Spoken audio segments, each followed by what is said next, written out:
Domestic gas cylinders sing ase hotel amade fast food singda sijanarappadagi gas fangdabagi ikang thokpagi achouba maram ama oiribani haina KFNPD ki OST Paul Haubam Bobina fongdurakli wafam sing ase Kaisampat amade Mahabali gi akoibada fast food singda domestic gas cylinder sing sijanare haibagi pau tabadagi department gi miyo singna drive chathakibaga mari lainana fongdokhibani drive chathabaduda city police ki team su sarukya ke Mahak namakha taraduna hai liquefied petroleum gas act control 2000 gi matung ina ngasi gi drive ase chathabadi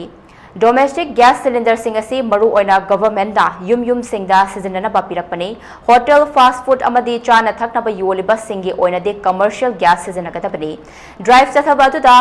hafta ani fawbagi manungda acha athaki dukan singda commercial gas sindokadabani karigumba silamdaba taragadi fagat pa horgani haiba wafam thamki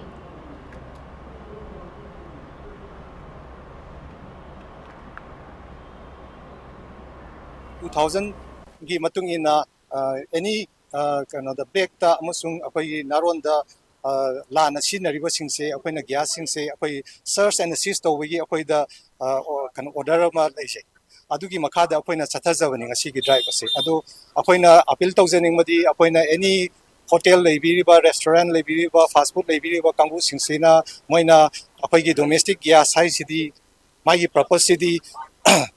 domestic gas is the only subsidized rate government subsidized rate household gi damokta pibirakpani hariba domestic cylinder singa se moina akoi hotel sing da sin abidagi ngasi akoi gi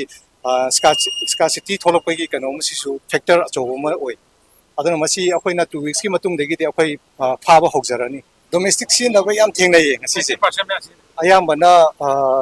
80% maya di loina sinare sisu one of the factor ne the gas shortage or a maram.